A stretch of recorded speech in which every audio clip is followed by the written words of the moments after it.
Oh, comes when the dewdrops of mercy shine bright. Oh, shine on around us by day and by night. Oh, it's Jesus and He's the light of the world. Oh, let us walk in the light. Such a beauty. Oh, welcomes when the dewdrops of mercy shine bright. Oh, let it shine on around us by day and by night. Oh, well, Jesus, He's the light of the world.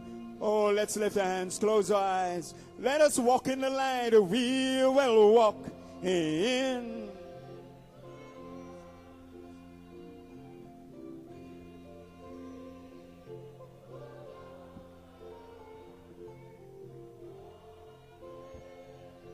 The dewdrops of mercy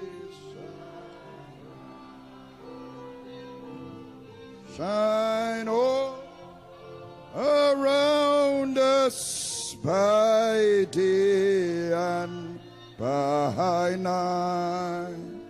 Oh, Jesus, the light of the world. Praise God. Oh, Jesus is the light of the world. Jésus est la lumière du monde. And you are children of that light. Et vous êtes enfants de cette lumière. Blessed be the name of the Lord. Béni soit le nom du Seigneur. Glory to God. Amen. Amen. Gloire à Dieu. Amen. On our feet, let's take care of a prayer request, Sister Manning. Une requête de prière. Sœur Manning pour une opération. Opération à l'œil. On ne voit plus clairement depuis 5 mois. Nous prions que tout aille bien. Nous nous souvenons de tous les malades au milieu de nous. Courbons la tête, Père Céleste. Nous te demandons un signe d'adoption, Seigneur, la pierre de puissance. Et cette pierre, dans les Écritures, guérissait tous ceux qui étaient autour. Béni, Père, les malades au milieu de nous, Sœur Manning, que cette opération réussisse. Mais tu peux ouvrir cet œil, même avant que la main des médecins la touche.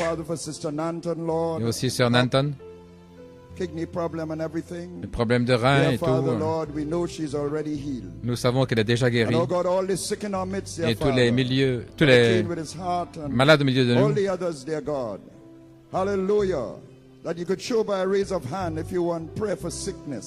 Et ceux qui veulent lever la main, qui ont besoin de prière, Frère Soukou, que la pierre de puissance s'avance, Père, vers chaque malade au milieu de nous et les guérisse tous selon les Écritures. Nous le demandons dans le nom de Jésus et avec action de grâce. Amen et Amen. Et que l'Église dise Amen. Gloire à Dieu. Amen. Vous pouvez vous asseoir.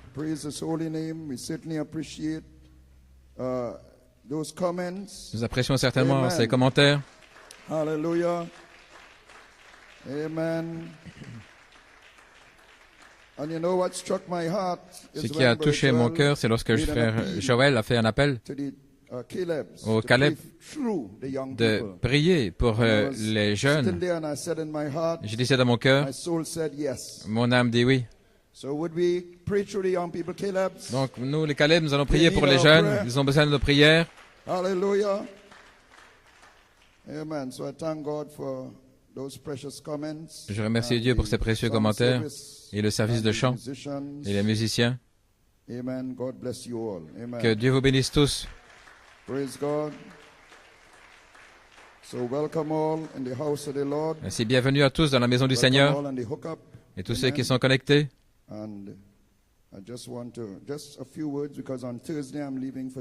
Juste quelques mots parce que jeudi après-midi, je m'en vais au Chili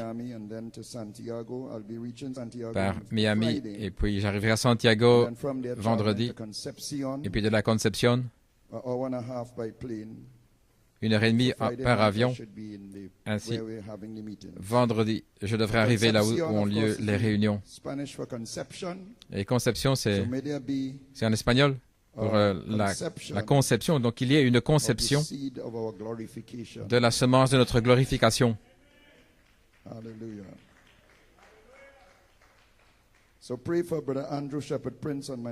Ainsi, priez pour frère Andrew Shepherd Prince et moi-même. Nous allons assurer les réunions. Et bien sûr aussi les autres conventions qui au Nigeria. Et puis ensuite en Pologne et au Congo et d'autres endroits là où il y aura des réunions. Que Dieu soit avec tous les ministres dans le précieux nom de Jésus-Christ. Alléluia. Alléluia. Ainsi, maintenant, tenons-nous debout alors que nous prenons notre Bible dans Saint Marc 4.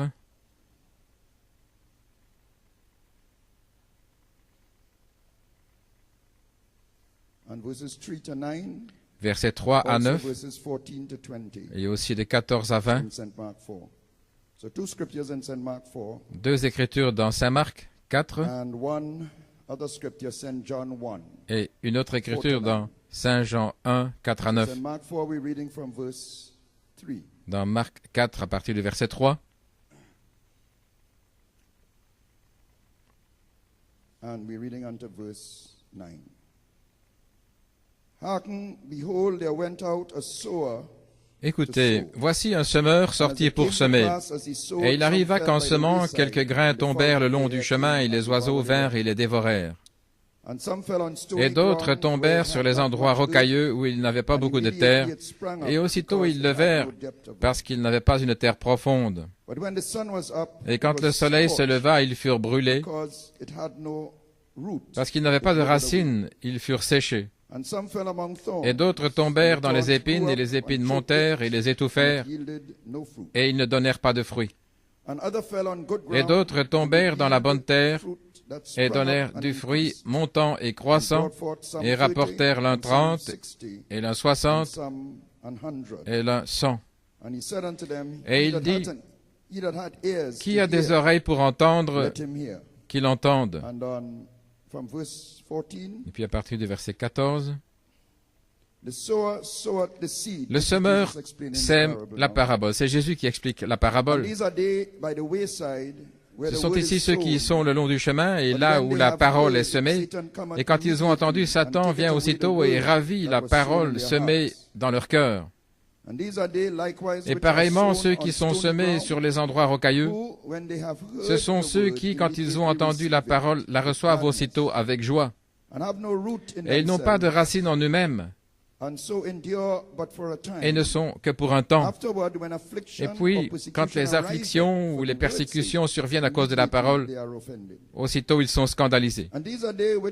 Et d'autres sont ceux qui sont semés dans les épines, ceux qui entendent la parole, et les soucis du siècle, et la tromperie de richesse, et les convoitises à l'égard d'autres choses qui entrent, étouffent la parole, et elle est stérile. Et ceux qui sont semés sur la bonne terre, ce sont ceux qui entendent la parole, la reçoivent et portent du fruit. Certains 30, certains 60, et certains 100. Ensuite, Saint Jean 1, versets 4 à 9.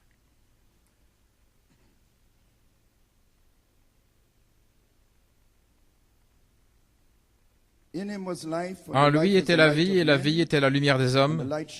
Et la lumière brille dans les ténèbres, et les ténèbres ne l'ont pas comprise. Dans la version amplifiée, c'est les ténèbres ne peuvent pas résister. Et il y a un homme envoyé de Dieu, son nom était Jean.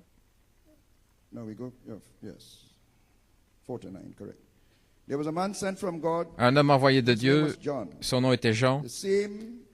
Celui-ci vint pour rendre témoignage de la lumière, afin que tous croient par lui. Et c'est ce qu'a fait notre prophète.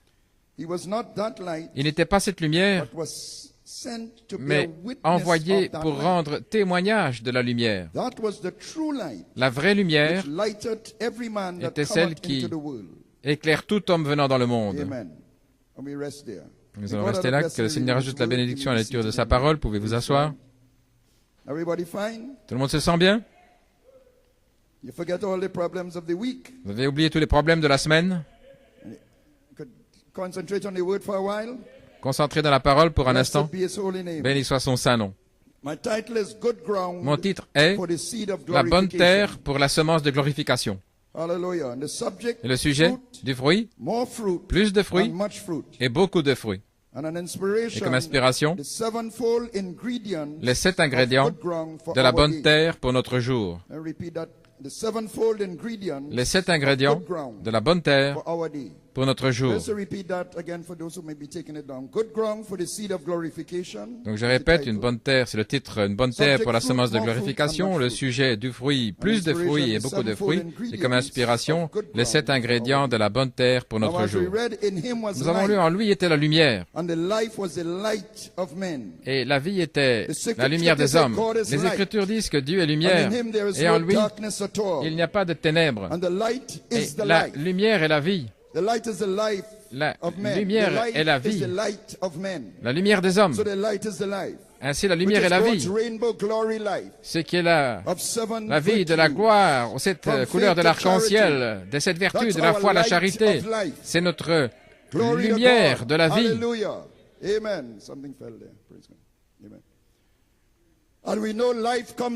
Et nous savons que la vie vient d'une semence. Et les 7 tonnerres détenaient cette semence de lumière. Cette vertu, l'arc-en-ciel.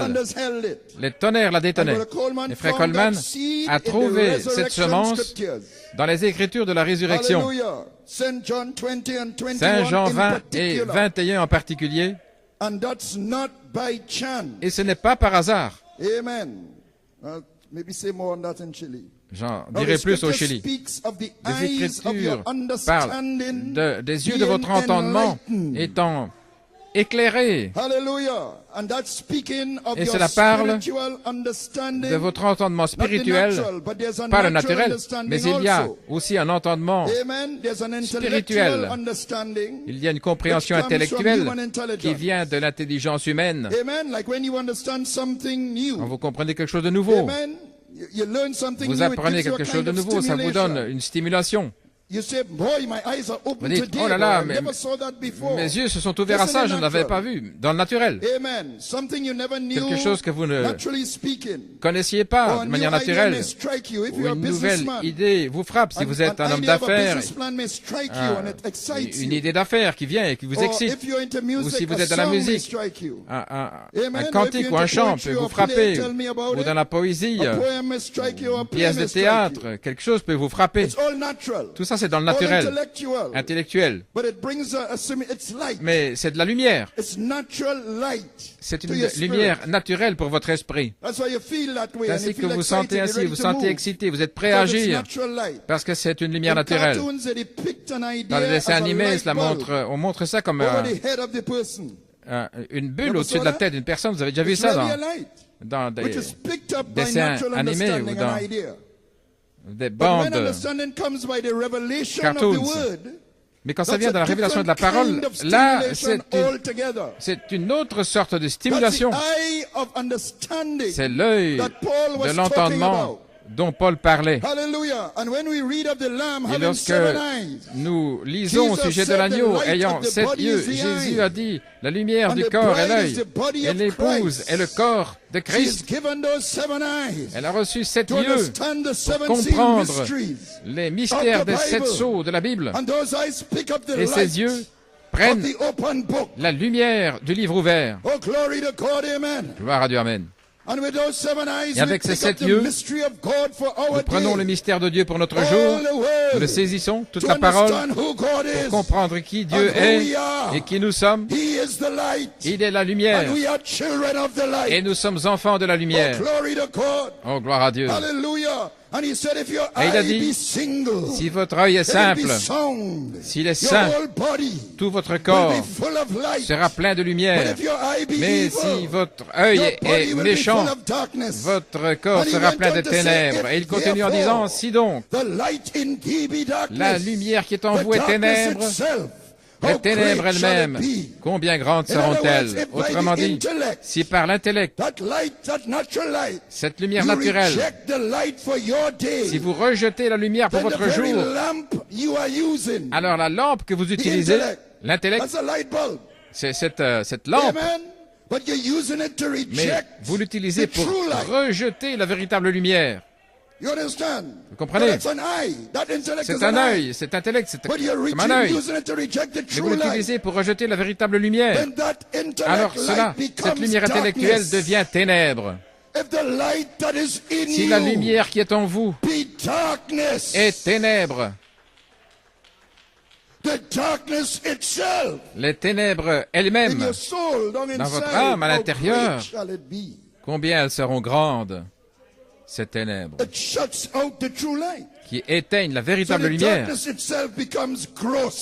Alors les ténèbres deviennent de profondes ténèbres.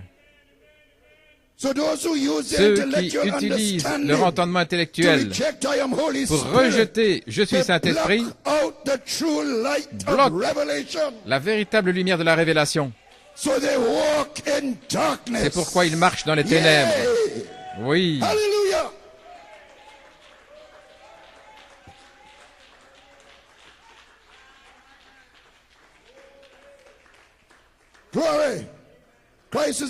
Dans Christ, le mystère de Dieu révélé, cette lumière peut vous illuminer. Et si vous en écartez, vous le ridiculisez, vous l'expliquez par des conceptions intellectuelles, lorsque le Dieu lui-même qui se manifeste et qui le prouve, voyez-vous. Mais si ce n'est pas en vous de le voir, vous ne le verrez pas. Il s'en débarrasse par des raisonnements. C'est l'œil mauvais quand vous faites cela. Ainsi, regardons un peu plus près avec cet œil simple et puis l'œil méchant. Les Écritures parlent de la convoitise de la chair, la convoitise des yeux et l'orgueil de la vie. L'œil naturel voit quelque chose ou quelqu'un qui conduit à la convoitise de la chair ou l'orgueil de la vie. Ça dépend de ce que c'est. Cela vient par l'œil physique. Comme regarder la pornographie. C'est quelque chose en ces jours. Aussi, beaucoup de gens marchent là aux alentours avec ces esprits de sexe sur eux, des esprits de convoitise. Ils ont l'air bien et décents, mais cette chose de la pornographie prend le dessus, leur pensée, la convoitise des yeux, qui vient là par les yeux, et vous attirez ainsi les ténèbres, des forces des ténèbres qui emprisonnent l'âme, qui vous lient, et vous êtes en route vers l'enfer.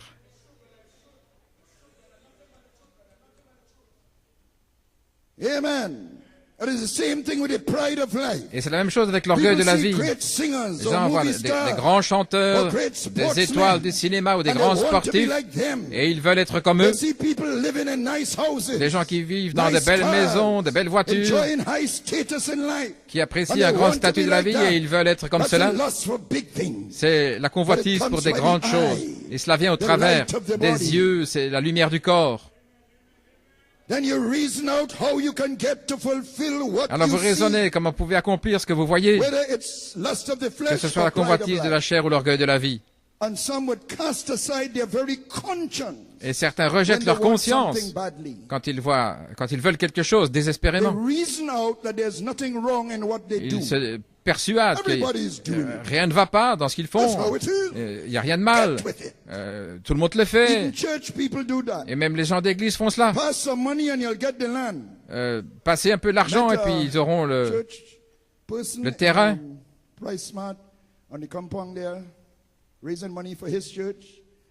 Récemment, je voyais donner un merveilleux témoignage, quelqu'un chrétien, comment il était venu au Seigneur, un témoignage de guérison. Et nous aussi, nous cherchons un terrain et tout. Il me disait que dans ce pays, vous devez passer quelque chose, comme passer sous la table. Il continuait comme c'était quelque chose de normal. Si vous essayez tout ce que vous pouvez, qu'est-ce que vous faites? Et il dit, toi, qu'est-ce que tu vas faire? Non, moi, je ne vais pas faire ça. Il dit, je lui ferai confiance.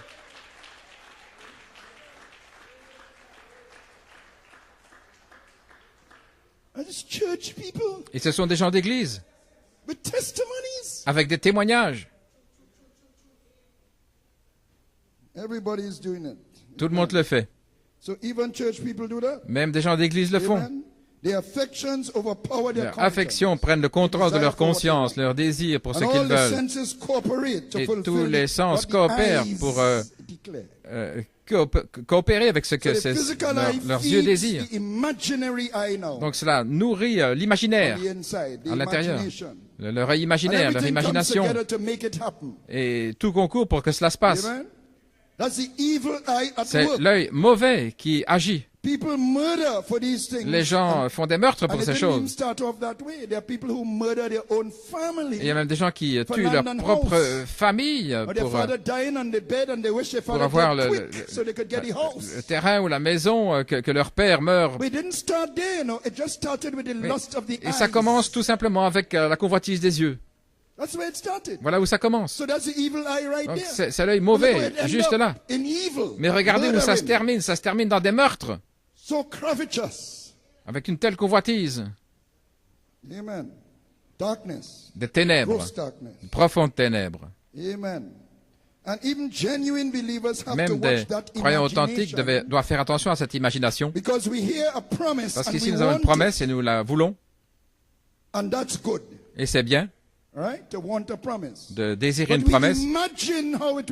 Mais nous imaginons comment ce sera. Oh, je vais aller dans la route à gauche et à droite et guérir les gens. Je n'ai ni or ni argent. Mais ce ne sera peut-être pas du tout comme ça. Vous imaginez? Dans le temps, j'essayais d'imaginer comment les tonnerres allaient être révélés. Peut-être mais merci Seigneur pour un apôtre. Un apôtre qui cherchait les tonnerres dans la parole, pas d'une manière imaginaire.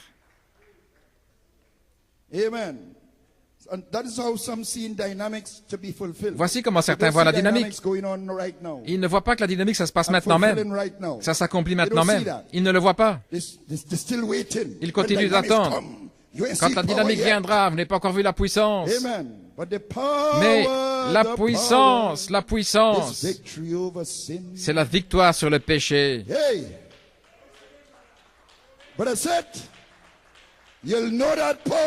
Frère, tu connaîtras cette puissance quand ça arrivera. Et personne ne le verra. Mais toi, tu le sauras.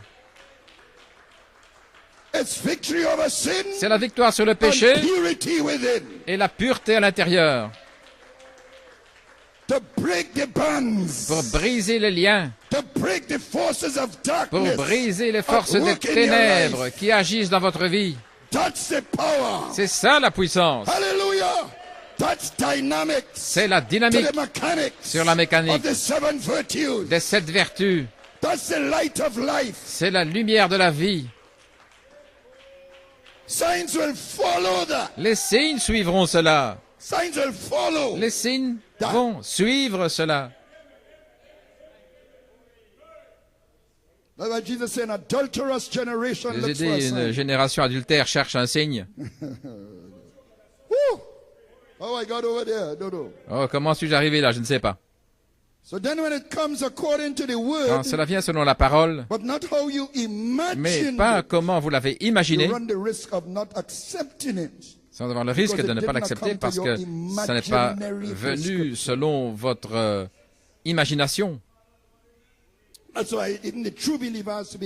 Voilà pourquoi même les véritables croyants doivent être prudents et ne pas accepter une conception que ça va arriver comme ça et puis je ne l'ai pas vu arriver comme je le pensais. Et ça se passe dans la simplicité. Gloire. Dans la stature de l'homme parfait. Mais lorsque nous, pas d'une manière imaginaire, nous nous prosternons devant un Dieu vivant, une vertu vivante, une connaissance vivante, une patience vivante. Oh, c'est merveilleux. Une piété vivante. Une puissance qui vient d'un Dieu vivant. Cela fait un homme vivant. Dans votre espèce, une image vivante à la stature de Dieu. Ce qu'il fait, les mêmes choses que Jésus a faites, marchant de la même manière que lui, faisant les mêmes choses qu'il a faites, parce que ce n'est pas dans l'imaginaire, mais c'est une réalité qui le prouve. Oh Dieu Tout-Puissant, une puissance vivante pour vous donner cette voix vivante avec des signes qui suivent. Une nouvelle espèce avec des signes qui suivent. Si nous ne voulons pas manquer la réalité et être éconduits par l'œil de l'imagination. Et alors il y a l'œil de l'âme et elle est simple, la foi qui est une révélation. C'est un œil, la révélation, c'est la vue d'un œil, quelque chose dans la parole. L'œil intellectuel ne le comprend pas intellectuellement, bien qu'il puisse lire.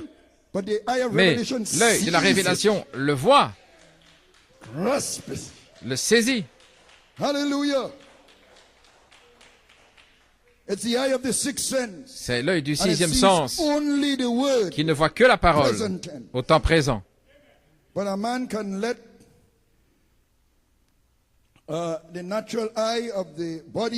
naturel du corps ou l'œil intellectuel peut couvrir ce sixième sens. Et c'est ça qui amène des ténèbres. Si l'œil est ténèbre, les ténèbres elles-mêmes sont de grandes ténèbres, des âmes perdues qui errent dans les ténèbres, des âmes qui sont en prison. Mais lorsque vous saisissez la parole avec l'œil de la foi, sans voile, sans agenda, sans je veux être ceci ou cela, sans comparaison charnelle de quoi que ce soit, alors c'est l'œil de la compréhension qui s'ouvre par révélation. Dans Job, il est dit, le souffle de Dieu, Neshama, m'a donné l'entendement. Et Jésus a soufflé sur eux. Et c'est là où il a ouvert leur entendement pour comprendre les Écritures. Dans Luc, il dit, il a ouvert leur entendement. Mais dans Saint Jean, il souffla sur eux. Le souffle, le même souffle qu'il avait mis en Adam, Neshama, le souffle de Dieu, m'a donné l'entendement. Oh, alléluia. Alléluia. Gloire à Dieu.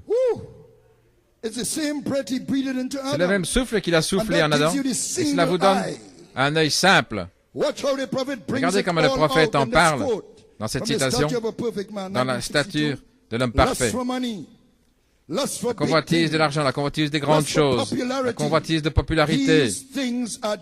Ces choses sont mortes pour les croyants. Nous ne soucions pas. Donc il parle ici de l'œil mauvais. Il parle de l'œil simple maintenant. Une tente ou un cottage, pourquoi me soucierais-je? Vivre dans une tente, en ce jour, dans une tente? Et quand on les voit comme ça, on dit, oh, regardez-les, ils ne sont pas bénis. Mais le prophète dit, une tente ou un cottage. Je ne fais que lire ce qu'il dit. C'est ce qu'il a dit, une tente ou un cottage. Donc si vous vivez dans une tente, je ne peux pas vous juger. Je ne peux pas dire que vous n'êtes pas béni. Une tente ou un cottage. Pourquoi se soucier? Vivre ou mourir? Couler ou se noyer? Voici ce qui m'intéresse. Le royaume de Dieu. Que je maintienne ma maison. Que je maintienne ma famille. Que je maintienne quoi que ce soit.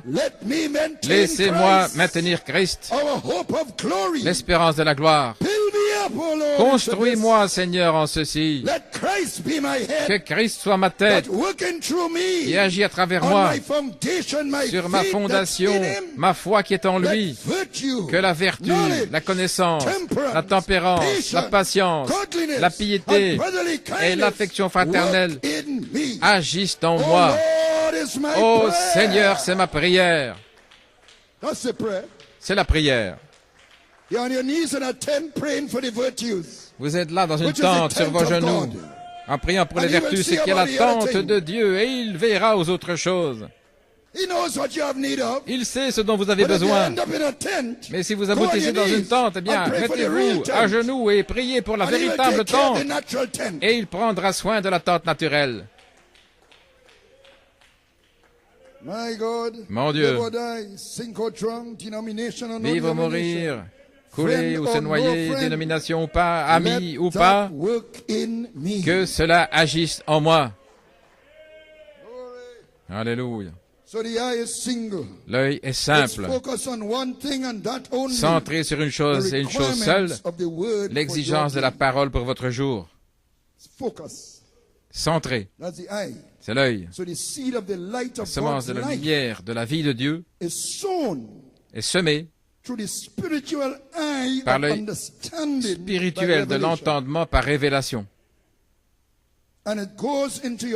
Et cela entre dans votre cœur. C'est la lumière. Et l'œil doit le saisir. L'œil de votre entendement étant illuminé par la révélation. L'œil saisit cela. La lumière de la vie de Dieu. 7 voix vivantes vous donne un œil simple. C'est ça que je veux.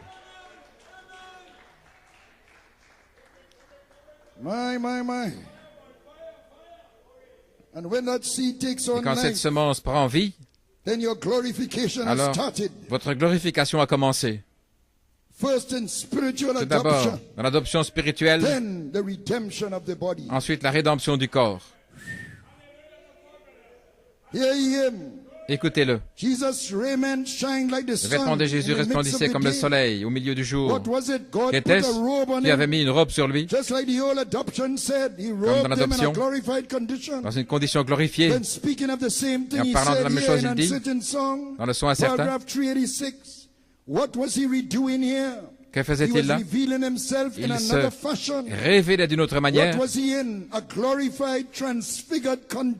une condition transfigurée, glorifiée, la manière dont il va venir, un Christ glorifié, transformé.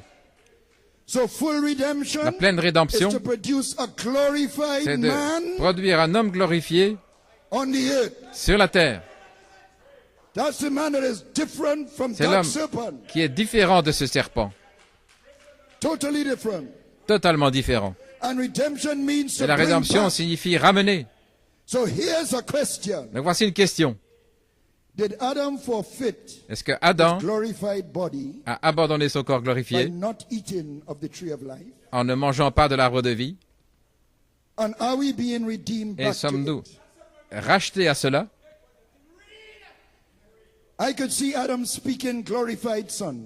Je peux voir Adam parler des fils et des filles glorifiés pour régner sur la terre. Mais Dieu voulait l'amener à travers la rédemption. Nous étions écrits comme rachetés. Ainsi, dans le millénium, des fils et des filles glorifiés vont régner avec lui sur la terre.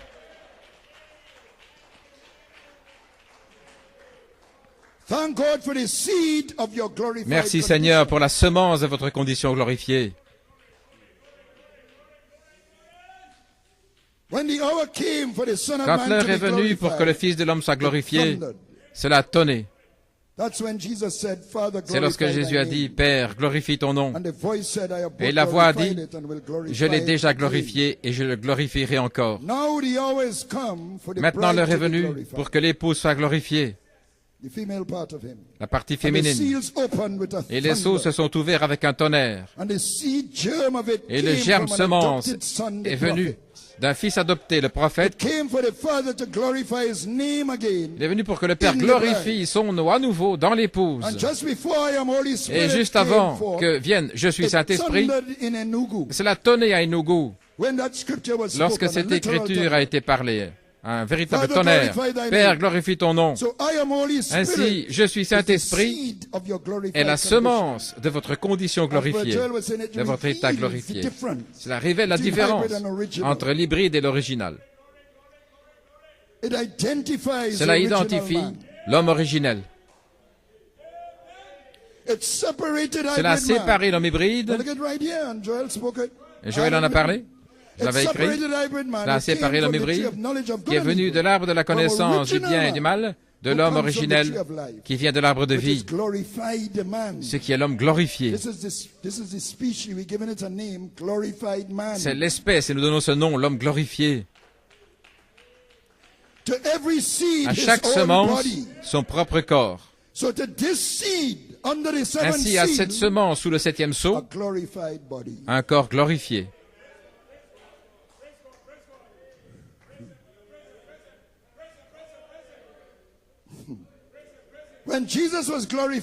Quand Jésus a été glorifié, il a revêtu le nom éternel. Et Jésus vient dans l'âge de l'épouse avec ce nom-là pour que l'épouse prenne la semence de son corps glorifié. Parce qu'il a été glorifié. J'essaie de laisser quelque chose pour le Chili.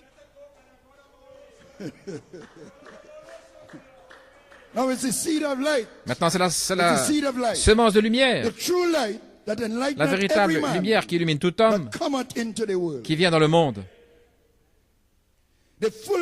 La plénitude de cette lumière demeurait en lui et elle a glorifié son corps mortel.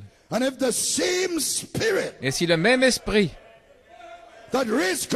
qui a ressuscité Christ des morts, cette même lumière, cette même plénitude de lumière, si elle demeure en vous, elle va vivifier votre corps mortel par son esprit qui demeure en vous.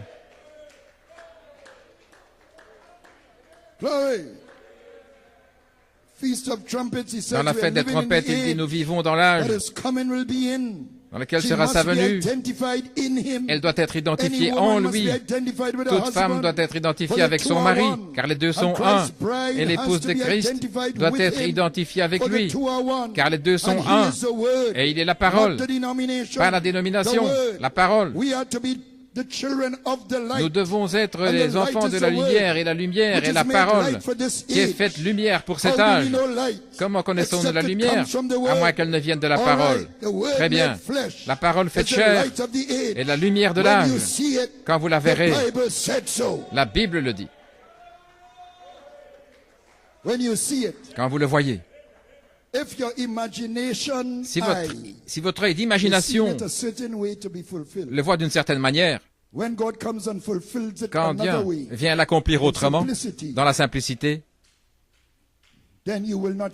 alors vous ne le verrez pas, parce que votre œil imaginaire bloque cette révélation. Là, la foi dans votre âme. Donc vous devez être dans cet état de besoin que Dieu vous le révèle, pas comment je pense, mais comment lui le fait s'accomplir. Donc la parole est une semence de lumière, et quand elle est faite chair, votre corps entier est plein de lumière. Donc c'est la semence de votre état glorifié, de votre nouveau corps. Regardons un peu plus près La semence de la lumière de la vie, c'est important. Cela fait la différence entre l'enlèvement et la tribulation. Ça fait la différence entre les vierges folles et les vierges sages. Le semeur de cette semence cherche une bonne terre. C'est seulement dans la bonne terre que la semence peut être fertile. Jésus a dit, si le grain de blé, la semence parole, le grain de blé. Il n'a pas dit une semence d'épines ou de plantes hybrides, mais un grain de blé. S'il ne tombe en terre et ne meurt, il demeure seul.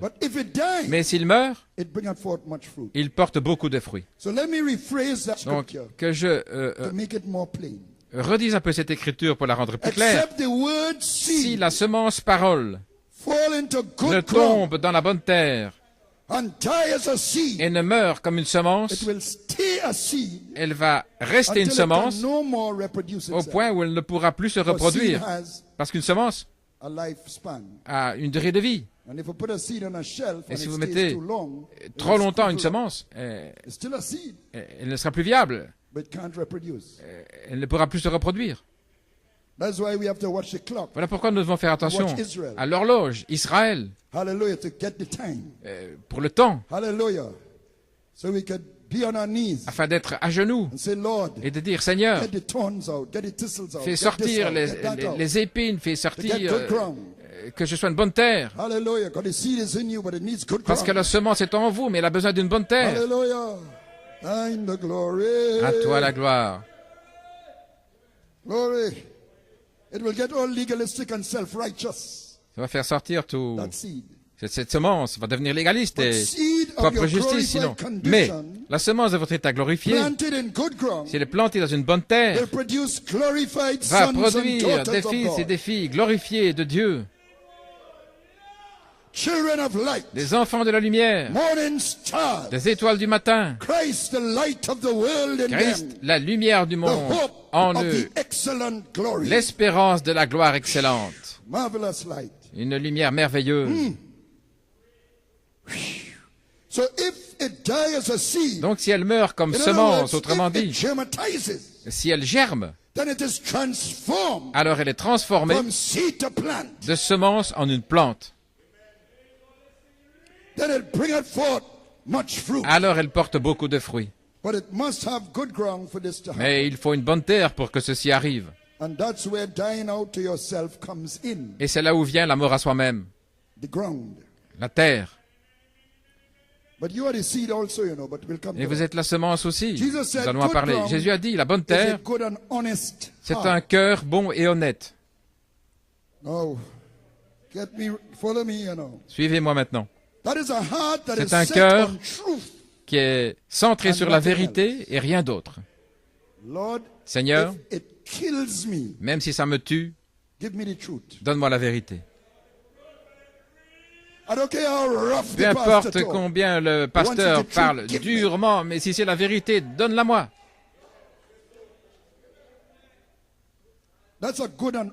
Ça, c'est un cœur bon et honnête. Parce qu'ils veulent la vérité. Au-dessus de leur orgueil, au-dessus de leurs sentiments. Ils veulent la vérité. C'est un cœur qui est centré sur la vérité et rien d'autre. Même si ça me tue, je veux la vérité de sa parole, je la reçois. Et la bonne terre est connectée au fait d'avoir un œil simple. Donnez-moi simplement la vérité. Donnez-moi simplement les vertus. Vivre ou mourir, couler ou se noyer, dénomination ou pas de dénomination, amis ou pas d'amis, une tente ou un cottage. Donnez-moi ces vertus. Glory. Go through every virtue preacher and tell me about it. Si votre œil est simple, ça veut dire que vous avez un cœur honnête, centré sur la vérité, et non pas ce qui vous convient. Et si ça me tue, donne-moi la vérité. Amen. La semence de la lumière pour notre jour, semée par l'œil simple de l'entendement.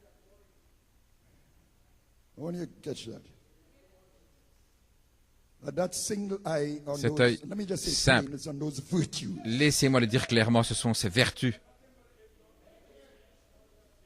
C'est la lumière de la vie, la gloire arc-en-ciel qui vient par un œil simple d'entendement.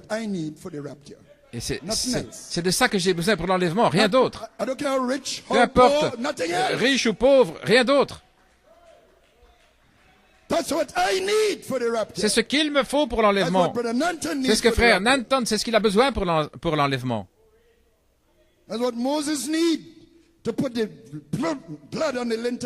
Oui, c'est ce qu'il lui fallait, mettre le sang sur le linteau, les poteaux de la porte. Moïse. Donc la terre, c'est un cœur sans voile, sans agenda caché, sans dissimulation, comme disent les Écritures. Ça veut dire sans prétendre ou soi-disant croyant, supportant, quel que soit le coup, portant du fruit avec patience, ce qui est de l'endurance, étant ferme. Rien de moins que cette sorte de terre, ce serait soit le long du chemin, ou un terrain rocailleux ou épineux. Ceux qui sont sur un terrain rocailleux entendent la parole et la rejettent directement. Amen.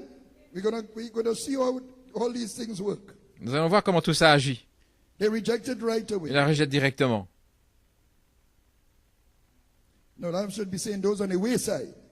Et ceux sur le long du chemin, ils le rejettent directement. Le Saint-Esprit me vérifie là. Maintenant. Il dit, je sais que c'est la vérité, mais qu'est-ce que mes amis vont penser? Je vais perdre ma réputation si je me joins à ces saints comédiens. Et celle-là, avec des longues jupes, ces choses bizarres pour ces jours-ci. Vous savez? Je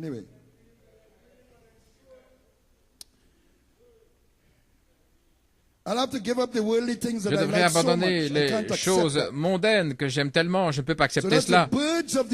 Donc ça, ce sont les oiseaux du ciel, ce sont les démons dans l'air qui les combattent dans leur esprit, le terrain de bataille, et qui arrachent la semence. Et dans le message, on a ça dans le message aussi. Ils viennent avec des notions préconçues de ce dont nous parlons au sujet des tonnerres et de la triple révélation. Oh, c'est une fausse doctrine. Je suis Saint-Esprit. Ils se font eux-mêmes Dieu. Ce sont des doctrines de démons. C'est un enseignement du nouvel âge. Les démons de l'air arrachent cela avant même que ça puisse prendre racine.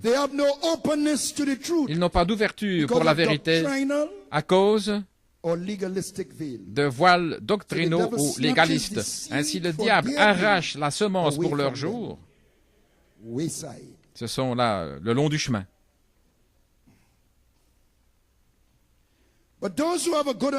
Mais ceux qui ont un cœur bon et honnête font comme les Béréens. Voyez-vous, il y en a un petit combat avec Je suis Saint-Esprit, mais ils ont un cœur honnête. Ils veulent la vérité. Donc, ils ne le rejettent pas comme les autres. Ils disent, laissez-moi sonder les Écritures. Que je vois si c'est ainsi. Les Béréens. Un cœur bon et honnête, c'est Béréens. Ils sondent les Écritures, ils écoutent les messages pour voir si ces choses sont ainsi. Ils ne présument pas, ils veulent la vérité. Il y a des sœurs, je crois que c'était en Afrique du Sud, qui écoutaient un prédicateur que nous connaissons très bien, qui prêchait contre « Je suis Saint-Esprit ». Et elles ont dit, attendez un peu, est-ce que le prophète a dit ça? Laissez-moi aller voir. Laissez-moi sonder, voir si ça est vrai. Et quand elles ont entendu, elles ont cru. Calman dit, les critiques vont prendre la parole Mais les semences prédestinées vont le saisir, même malgré des critiques. Un cœur bon et honnête. Ainsi, à cause d'un cœur bon et honnête, la bonne terre, un désir pour la vérité, et cela seulement, le rayon de la foi prend racine, révélation qui amène la stimulation. Je suis Saint-Esprit. Mais si c'est un terrain le long du chemin, vous ne pouvez même pas commencer dans la foi. Maintenant, ceux qui sont sur un terrain pierreux, rocailleux, c'est un peu différent. Ils reçoivent la parole avec joie. Vous penseriez que personne n'a plus de feu qu'eux. Oh là là, ils sont ivres de feu. Mais dès que viennent des tests, ils fanent. Ils sont vaincus. Parfois, tout ce qu'il faut, c'est une petite réprimande qu'ils ne peuvent pas accepter. Il n'y a pas de profondeur là dans la terre pour que la semence puisse prendre racine. La terre est pierreuse, rocailleuse, avec la volonté propre et l'orgueil qui résiste à la croissance. Voilà. C'est une résistance à la croissance. Mais les épreuves viennent pour vous faire grandir. Les épreuves, c'est la miséricorde. Pour vous faire grandir. Les réprimandes, pour vous secouer. Pour vous aider à vous débarrasser de ces pierres. Afin de pouvoir grandir. C'est l'amour. Vous pensez que l'amour, c'est vous tapoter dans le dos et sourire? Non, non. L'amour, c'est quelque chose qui vous secoue. Vous devez être mis dans un four pour devenir un pain sacré. Vous devez passer par l'air de battage pour être séparé de la balle. Si vous regardez là dans la moisson, il y a beaucoup de choses dures, beaucoup de secousses, quelque chose là pour tamiser. Hallelujah, sifting. Tamiser, battre. Tout cela est accompli pour vous mettre dans un four, pour devenir un bon pain à la table sacrée du Seigneur.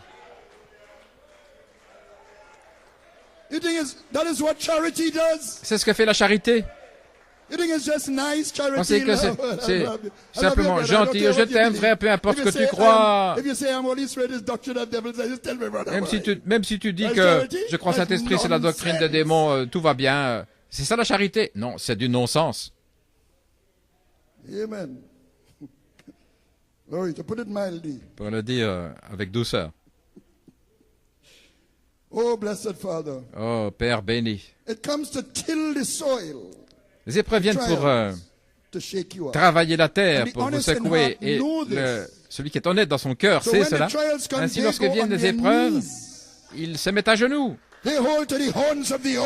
Ils s'agrippent aux cornes de l'autel.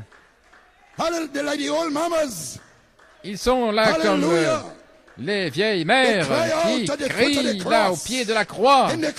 À la croix, à la croix. Et ma gloire, jusqu'à ce que mon âme enlevée trouve le repos au-delà du fleuve. Les épines sortent, la terre s'améliore.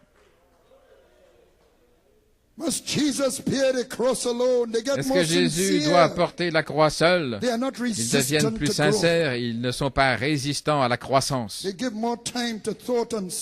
donnent du temps à la pensée et à l'étude, en sachant que la mesure que vous donnez à la pensée et à l'étude, c'est ce qui reviendra vers eux et davantage. Le cœur rocailleux s'en va.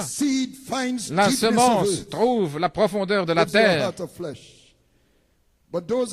Mais ceux qui sont sur un terrain rocailleux, ce sont qui restent là, qui grommellent au sujet de leur situation. Ils ne restent pas assez longtemps pour entendre les choses profondes et faire sortir le diable. Ils ne mettent pas leur mesure de pensée et d'étude dans la parole. Ainsi, la vertu et la connaissance ne sont pas ajoutées à leur foi.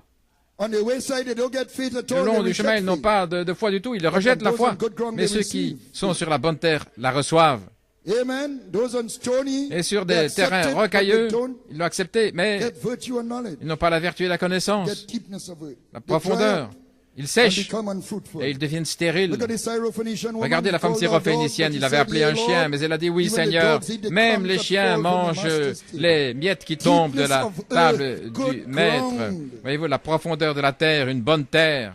Le prophète a dit qu'un homme était venu voir Jésus pour la guérison de sa fille et Jésus l'avait repris.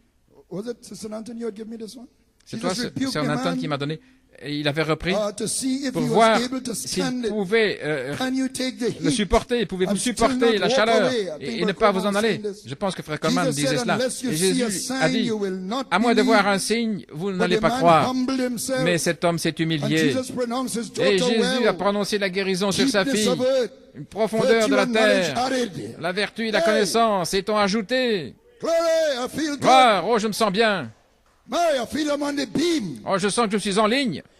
Les Écritures pour la connaissance sont dans Saint Jean 20:30. Et je le lis dans la Bible d'études juive, donc un précieux frère m'a donné. Maintenant, dans la présence de ses disciples, en hébreu Talmidim, Yeshua, ce qui est Jésus, a accompli beaucoup d'autres miracles qui ne sont pas enregistrés dans ce livre. Mais ceux-ci qui ont été enregistrés sont là afin que vous ayez confiance que Yeshua est le Messie, le Fils de Dieu, et en cette confiance que vous ayez la vie à cause de qui il est. La version King James dit afin que vous ayez la vie en son nom. Et son nom est tout ce qu'il est. Ainsi, les miracles ne sont pas enregistrés pour des sensations, mais afin que vous sachiez qui il est. Le connaître depuis le commencement. Pas une connaissance intellectuelle, mais par une relation personnelle. Il a fait beaucoup de miracles.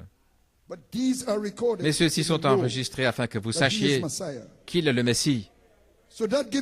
Ainsi, cela vous donne une profondeur de votre terre, de connaître par une relation personnelle et une expérience qui vous ancre et qui vous emmène au-delà d'un terrain rocailleux.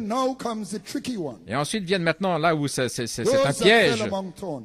Ce sont ceux où la semence tombe dans les épines, des terrains épineux. La terre est assez bonne pour que la semence surgisse, mais les mauvaises herbes et les épines grandissent et étouffent la vie de la semence, et ainsi elle devient stérile. Ne manquez pas ceci, c'est très important. Ces épines sont les soucis de la vie. Vous êtes tellement occupés à faire ceci et faire cela. Nous savons que c'est un monde occupé. Nous sommes occupés. Le monde dans lequel nous vivons aujourd'hui, il y a tant de choses. Nous savons cela. Vous êtes tellement occupés. Vous avez peu de temps pour la prière et l'étude de la parole. Et voilà où ça vient. Voilà, les épines. Comment est-ce que je vais payer mes factures? Comment est-ce que je vais veiller à l'instruction de mes enfants et ceci et cela? Et vous commencez à avoir des excuses pourquoi vous ne pouvez plus assister aux réunions aussi régulièrement que d'habitude. Le monde s'infiltre sans que vous le remarquiez. Vous ne pouvez plus trouver du temps pour la prière et l'étude. Vous devenez tiède. Vous devenez stérile. Ceux qui sont dans ces terrains épineux présentent des excuses disant qu'ils n'ont pas le temps pour Dieu et sa parole. Mais ceux qui ont un cœur bon et honnête, mais vous, c'est la différence. Avec un cœur bon et honnête. Les deux traversent la même chose. Mais l'un a des excuses et ils deviennent tièdes, mondains, ils sont au bord de l'église, au bord du monde, et ils avancent comme ça. Ils deviennent stériles. Mais ceux qui ont un cœur bon et honnête traversent les mêmes problèmes. Ils savent qu'ils doivent réserver du temps pour la prière et pour la parole. Alors ils se reposent sur le guide. Dans toutes tes voies, reconnais-le. Et il dirigera tes sentiers. À travers le labyrinthe des soucis de la vie. Chaque jour, à genoux, reconnaissez. Lord, you know my day. You know what I Seigneur, have to tu do connais today. mon jour, tu You know, sais ce que je dois He faire knows aujourd'hui. it. Il le sait. But guide me, O Mais thou great Jehovah. guide-moi, ô grand Jéhovah. Pilgrim through this barren land. Je suis un pèlerin dans I am weak, sur cette but terre. thou Je suis art faible, mighty. mais tu es puissant. Hold me with thy Tiens-moi, powerful hand. tiens-moi par Take ta me main through this puissante. day. Fais-moi For traverser sufficient cette for the journée, day is car the evil à thereof. chaque jour suffit sa peine. Hallelujah. Alléluia. The good and honest heart does that. Le cœur bon et So they honnête will fait avoid cela, the sticky thorn. afin d'éviter That ces chokes the seed. épines qui étouffent Glory. la Because semence, the guide is with them. parce que le guide est avec eux.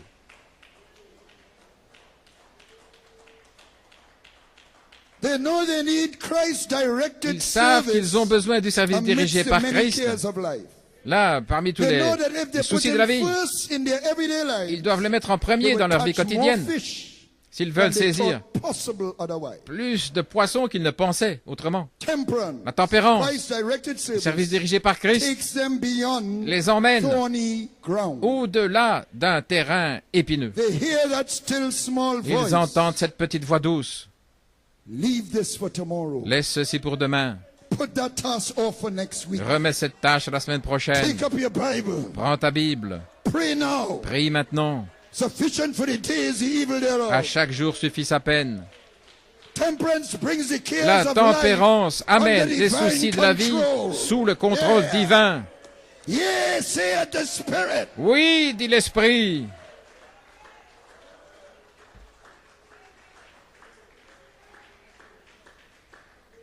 You overcome the thorns. Vous avez la victoire The sur les thorns, you know, épines. They look like Ça semble être des choses légitimes, mais mais ce sont des épines choking the life. qui étouffent la vie. And you'll see how important this thing, what I'm talking Vous voyez combien c'est important ce dont je parle. As Brother Coleman was saying, Comme frère in Death Coleman of a disait, Corn of Wheat, dans la mort d'un grain de blé, the disciples les brought the disciples Greeks to Jesus, avaient amené les Grecs à and that's Jésus. what the fivefold does. Et voilà ce que fait le They bring quintuple. those who would Ils amènent see ceux qui Jesus veulent voir Jésus with their spiritual understanding avec l'entendement to the spirituel revealed word for their à la day. parole révélée pour To leur jour, understand the word, that's how comprendre they la see parole. him. C'est ainsi qu'ils le voient. Then Jesus, the revealed Alors Jésus, word, la parole révélée, points them to the cross. leur indique la croix. Except the corn of wheat fall Si le into grain the de blé ground and ne die, tombe en terre et ne good meurt, ground, la bonne it terre, abideth alone. il demeure seul. So at the cross, Ainsi, they à la cast croix, away the works of darkness Il rejette les œuvres des at the ténèbres, light of the golden cross. alors que la lumière de la croix dorée touche leur cœur. They lay aside the lust of the Ils eye. mettent sur le côté la convoitise des yeux, la convoitise de la chair et l'orgueil de la vie. They die to the Ils empirical meurent man à l'homme empirique because they are good ground. parce qu'ils sont une bonne terre. They were always good ground. Ils ont toujours été une bonne A terre, predestinated bedding ground for the un seed. terrain d'ensemencement And in prédestiné. Christ, you are also seed. Et en Christ, vous êtes aussi une semence. And because you are good Et ground, parce que vous êtes une bonne you terre, go past the wayside. vous passez au-delà Because du you are long du good chemin. ground, Parce que you vous êtes une bonne overcame terre, the stony vous avez ground. la victoire sur le terrain Because you are good ground, pierreux. you overcome Parce que the vous êtes une thorn. bonne terre, vous avez la victoire But sur you les couldn't épines. be fruitful Mais vous ne pouviez pas être fertile until you got past the other avant ground. d'avoir passé au-delà de ces autres terrains. You're good ground, you know. Vous êtes une bonne terre, That's vous why you savez. overcome the other ground. Voilà pourquoi vous avez la victoire sur les autres But terres. until you overcome the Mais à other moins d'avoir la grounds, victoire you sur cannot les be autres fruitful. terrains, vous ne pouvez pas être fertile. You got me? Vous m'avez saisi? To be fruitful, you have to Pour être overcome these fertile, other grounds. vous devez avoir vaincu ces But you are autres good ground terres. by Mais vous êtes une predestination. bonne terre par prédestination. So to manifest the Ainsi, seed pour that you manifester are la in semence Christ, que vous the êtes Logos, en Christ, le Logos, you have to overcome the other vous devez ground. avoir vaincu les autres terres. Then you could bring forth fruit Alors vous pouvez produire du fruit with patience. avec patience. Patience now. Patience maintenant. The resurrected, glorified Christ. Le Christ After ressuscité, he showed glorifié, them après Calvary in the s'être scriptures, montré là, he put the après les seed of the Écritures, sevenfold glory dans les in their Écritures, good ground. il a placé la semence de sa septuple gloire So dans la good bonne ground with terre. resurrection Ainsi, la bonne terre, avec seed la in semence the de la form of résurrection, 120 souls, sous la forme de 120 went âmes, to the upper room, sont allées dans la chambre haute, and the seed was et la quickened semence to a été life, vivifiée, venue à la and it vie, multiplied 3,000. et s'est multipliée en 3000, Then they multiplied et 5,000 puis and so it en went. 5000, All et ainsi de because suite. it was Tout planted cela in good ground. parce que cela a été planté dans une bonne terre. Maintenant, dans la bonne terre, vous devenez fertile, mais il y a 3 étapes. La patience, la piété et l'affection fraternelle, couronnée par la charité. Et c'est reflété dans les âges de l'Église depuis l'âge luthérien. Jésus dit que la bonne terre produit des fruits, certains 30, certains 60 et certains 100. Luther, Wesley et notre âge. Nous devons produire au centuple pour la moisson du blé de la résurrection. Du fruit, 30. Plus de fruits, 60. Beaucoup de fruits, 100. Regardons un peu ces écritures au sujet du fruit. Mais ceux qui sont dans la bonne terre, dans Luc 8, 15, dans la bonne terre, sont ceux qui, dans un cœur bon et honnête, ayant entendu la parole, la gardent et portent du fruit avec patience. Il n'a pas dit plus de fruits ou beaucoup de fruits, mais il a dit du fruit, avec patience. Jean 15, 16. Vous ne m'avez pas choisi, c'est moi qui vous ai choisi et vous ai ordonné, afin que vous alliez, que vous produisiez du fruit, et que votre fruit demeure, afin que tout ce que vous demandez au Père en mon nom, il vous le donne. Dans la patience, là, votre fruit demeure. Dans la patience, il demeure. Peu importe ce qui arrive, peu importe le ciel ou la route poussiéreuse, votre fruit demeure. L'épreuve de votre foi produit la patience. La patience, c'est une foi éprouvée. Voilà ce qu'est la patience. C'est une foi éprouvée. Vous êtes patient avec Dieu, vous attendez la promesse. Vous attendez la guérison. Patient avec vous-même et avec d'autres. Mais vous devez produire plus de fruits. Pas simplement du fruit. Saint Jean 15, 2. Toute branche en moi qui ne porte pas de fruits, voilà, ceux qui ne portent pas de fruits du tout, il les enlève. Pourquoi? Parce que les épines les ont attrapés. Voyez l'importance de ce que je dis? Les épines les ont, ils ne portent pas de fruits. Et le Père doit enlever cette branche. L'importance de ce que je dis. J'espère que tout le monde le saisit.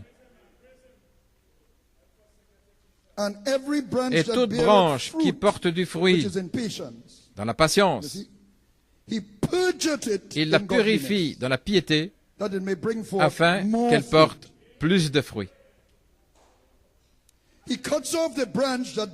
Il enlève la branche qui ne porte pas de fruits. C'est sérieux. Les épines étouffent la semence et la rendent stérile. Ces soucis de la vie qui ont plus de puissance sur le croyant, qui prennent le pouvoir et qui le rendent stérile. Ces branches sont coupées et jetées dans le feu, ce qui est la tribulation. Voilà combien c'est important ce que je dis. Les soucis de la vie peuvent vous rendre stérile. Et le Père devra couper cette branche et la jeter dans la tribulation pour être purifié. Et certains seront sauvés par le feu. C'est sérieux.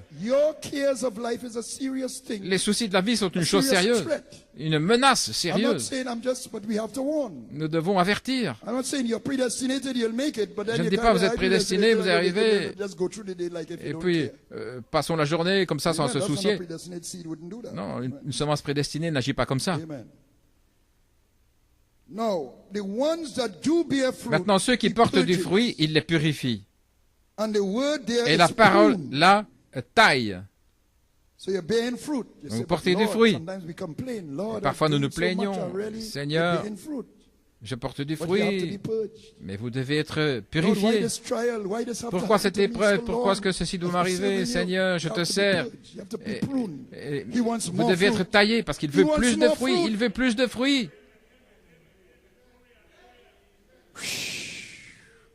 Il taille ces branches pour porter plus de fruits. Cette taille prend place dans la piété. Votre homme extérieur est taillé pour être rendu conforme au travail intérieur de la grâce. Il sépare les choses mortes de cette branche afin qu'elle porte plus de fruits. Mais le Père ne veut pas simplement du fruit et plus de fruits. Il veut beaucoup de fruits. Saint Jean 15, 3 à 8. Vous êtes déjà purs à cause de la parole que je vous ai dite, demeurez en moi et moi en vous, comme le sarment ne peut pas porter de fruits. Comme le sarment ne peut pas porter de fruits de lui-même, à moins qu'il ne demeure dans le cep, de même vous non plus, vous ne le pouvez pas, à moins que vous ne demeuriez en moi. Je suis le cep, vous êtes le sarment. Celui qui demeure en moi et moi en lui, celui-là porte beaucoup de fruits. Car séparé de moi, vous ne pouvez rien faire. Si quelqu'un ne demeure pas en moi, il est jeté dehors comme le sarment et il sèche. Et on les amasse et on les met au feu. Voilà ce qui se passe. Et ils brûlent. Si vous demeurez en moi et que mes paroles demeurent en vous, demandez ce que vous voulez et cela vous sera fait. Voilà, beaucoup de fruits. En ceci, mon Père est glorifié, que vous portiez beaucoup de fruits, et ainsi, vous serez mes disciples. Ainsi, vous ajoutez l'affection fraternelle à votre piété, et de certains y est compassion. Jude 1, 22. Et frère Coleman a dit que l'affection fraternelle de Jude vous prépare pour l'affection fraternelle d'Apocalypse 22, 17. L'Esprit et l'épouse disent viens. Ainsi, la charité vient dans votre affection fraternelle, et vous sortez dans Apocalypse 22, 17 pour porter beaucoup de fruits. La lumière de la vie resplendit de cette semence pleinement transformée. Et alors vous êtes une cité placée sur la colline, vous êtes la lumière du monde. Et en vous, dans le fait que vous ayez beaucoup de fruits, là, le Père est glorifié. Votre glorification est la glorification du Père. Beaucoup de fruits signifie au centuple, parce que vous avez la semence complète de la lumière, de la vie dans votre âge. Et la terre est très riche avec ces 7 ingrédients. Beaucoup de fruits de l'arbre de vie. Et pour que cela arrive, vous devez recevoir une moisson qui ne peut pas être hybridée. Avec Luther, Wesley et les pentecôtistes, la semence a été hybridée. Après le départ des messagers, et le prophète a dit que ce message ne peut pas devenir une dénomination. Pourquoi? Parce qu'elle apporte une révélation qu'on ne peut pas mélanger. Comme nous avons dit auparavant, on peut mélanger le blé, mais on ne peut pas mélanger l'orge. Donc Dieu nous a envoyé une révélation d'orge sous la forme de 7 tonnerres. Et il a gardé loin du diable afin qu'il ne puisse pas provoquer de dommages, comme il a fait dans les âges dénominationnels. Et le ministère de Frère Coleman, il s'agissait de l'orge. Vous savez déjà ceci, c'est dans le magazine Fate publié en 51. Un jour, en été 1950, les hommes qui construisaient au sommet de l'Empire State Building, 1467 pieds de hauteur au-dessus de la rue, se préparaient de placer un mât de télévision. Tout à coup, quelque chose a frappé la joue de l'un des hommes. Un autre, dans sa chemise, a pris un grain de quelque chose, il a regardé, il était étonné, il a jeté sur le côté. D'autres commençaient à remarquer des grains qui tombaient sur eux.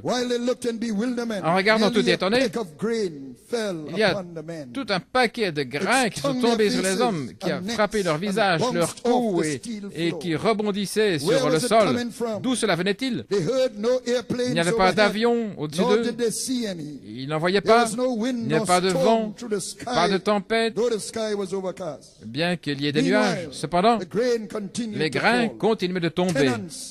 Le long du côté nord du bâtiment, ils entendaient les grains frappaient contre les vitres.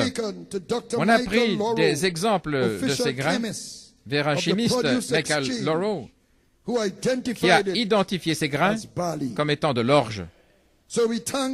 Ainsi, nous remercions Dieu pour la révélation de l'orge de Malachie 4.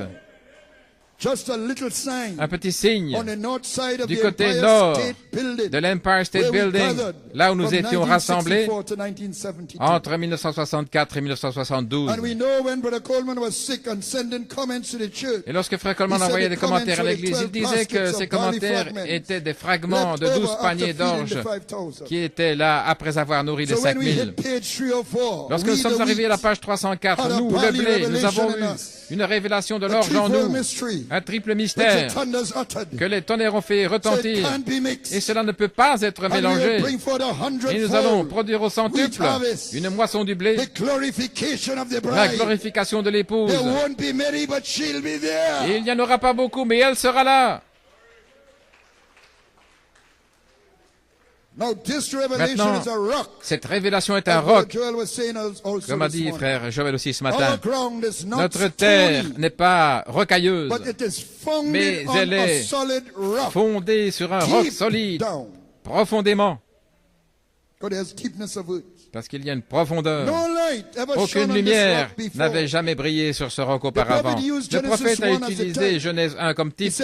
Il a dit que les ténèbres étaient sur la face de la profondeur et il y avait des rochers sous la terre. Ainsi la lumière n'avait jamais brillé sur ces rochers. C'est lorsque la terre a été formée.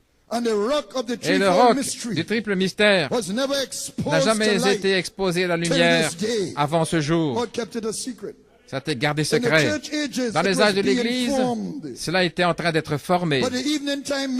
Mais le message du temps du soir l'a découvert. Et la lumière qui est Dieu a brillé dessus. Et comme le roc du mont du Temple, c'est une aire de battage. Et l'autel de votre cœur est construit là-dessus. Et là, c'est là que le blé se sépare de la balle, alors que les vertus sont ajoutées.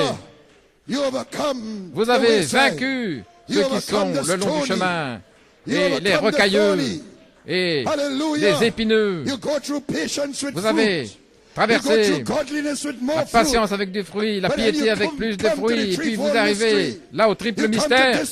Et voici ce jour-ci pour produire au centuple beaucoup de fruits. Je remercie Dieu pour l'homme anglais qui a fait creuser plus profondément là, dans la boue, en 2011, et qui est arrivé à ce roc,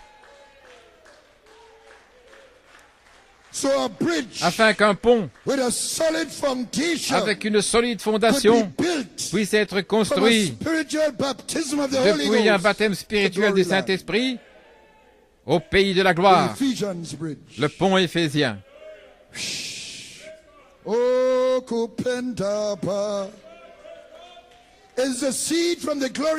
C'est la semence de l'homme glorifié, découverte.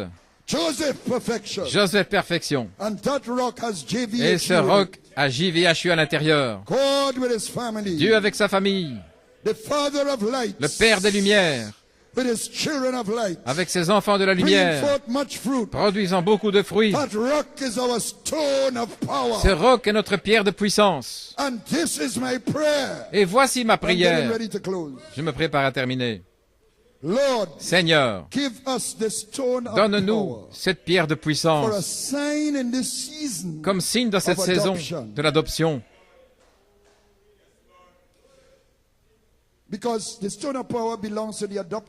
Parce que la pierre de puissance, c'est pour les fils adoptés. Mais Frère Coleman l'a reçu comme signe lorsqu'il a prié pour Audrey Dupuis en 1974. Il pensait qu'il utilisait la pierre de guérison.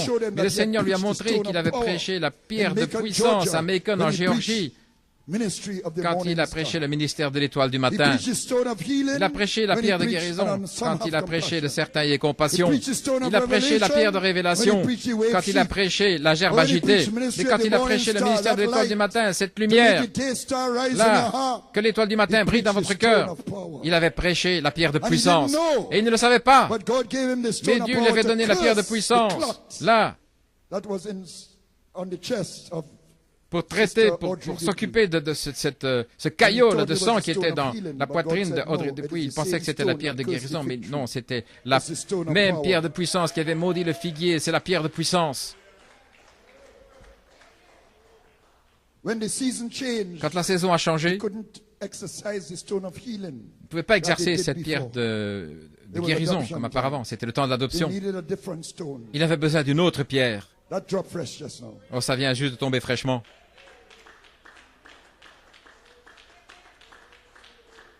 Nous avons besoin d'une autre pierre. Une pierre différente, une pierre de puissance. Dieu lui a donné comme signe à ce moment-là. Lorsqu'il est venu du Mont Tremblant en 1985 et qu'il a exercé à Deo Gloria en Afrique du Sud, un signe. Ainsi ma prière. Bien que nous ne soyons pas encore adoptés, mais comme signe d'adoption. Donne-nous, Seigneur, la pierre de puissance.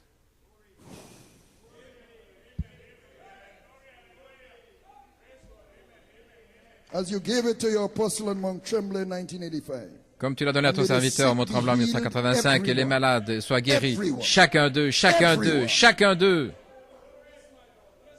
Que la semence de lumière prenne vie par la puissance vivifiante de la vertu pour mourir en soi-même par cette naissance et devenir une bonne terre pour la pleine moisson. Et que la charité, la pierre de puissance, viennent pour vous baptiser de feu et sceller les vertus en vous pour devenir le tabernacle vivant du lieu de demeure de Dieu, pleine de lumière. Ensuite, bientôt, la glorification du corps. Que le Seigneur vous bénisse ce matin. Priez pour moi alors que je prie pour vous et priez pour Sœur Nanton dans le nom de Jésus. Priez les uns pour les autres. Gloire à Dieu.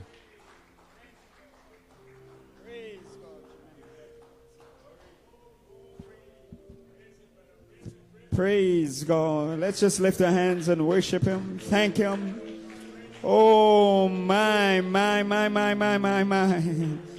Oh, waiting on the Lord for the promise given. Waiting on the Lord to descend from heaven. Waiting on the Lord. Heavenly fire waiting in the upper room. Oh, for the power, yes, the power, it gives victory over sin and purity within. Oh, the power, oh, well, the power, oh, the power they had at Pentecost.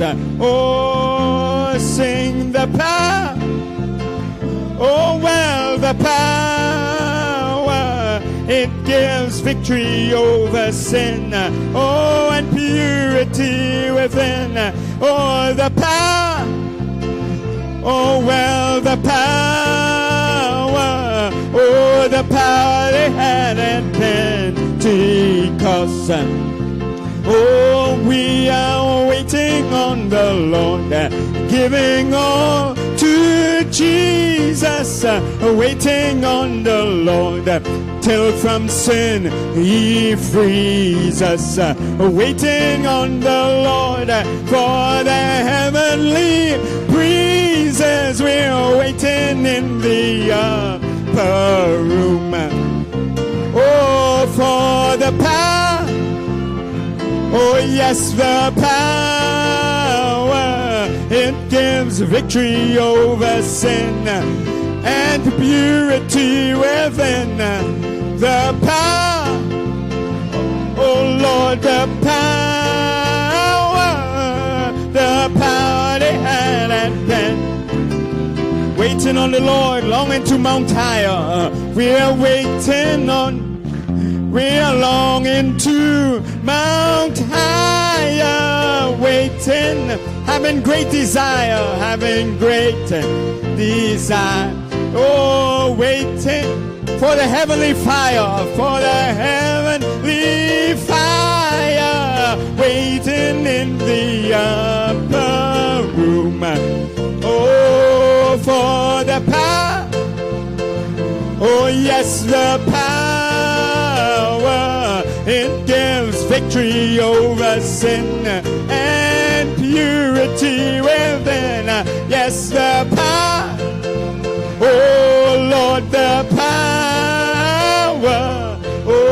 the power they had at Pentecost. Oh, let's sing the first verse again. Oh, we are waiting for the promise, given, oh, waiting to send from heaven, oh, waiting by our faith receiving,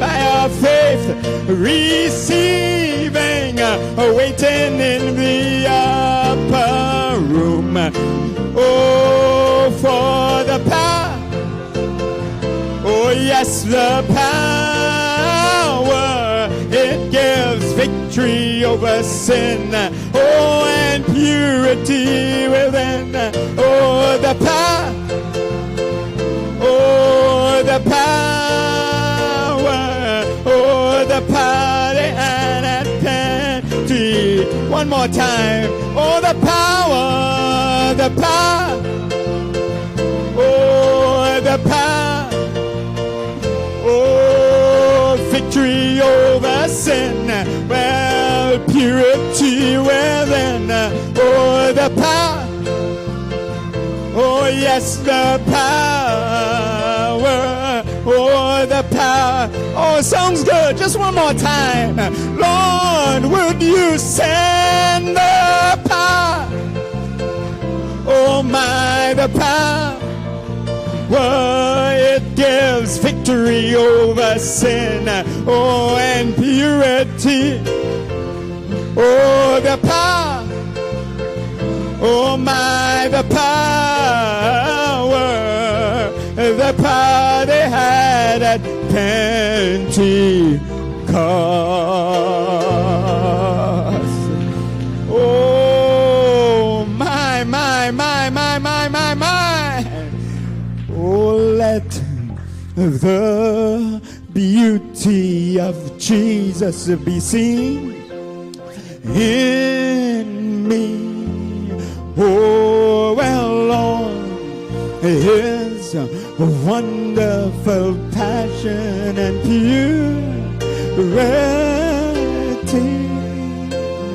Well, Lord, the Spirit divine, oh, my nature refined till the beauty of Jesus be seen in me. Oh, well, let the beauty of Jesus be seen in me. Oh, His wonderful passion, purity. Oh, the Spirit divine, all of my nature refined, till the beauty of Jesus be seen. Oh, turn around and greet your brother, sister. I want to be more like you. I want to be more like you. Jesus, I want to be more like you. Oh,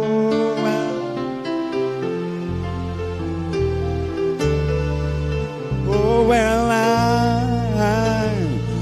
want to be more like you.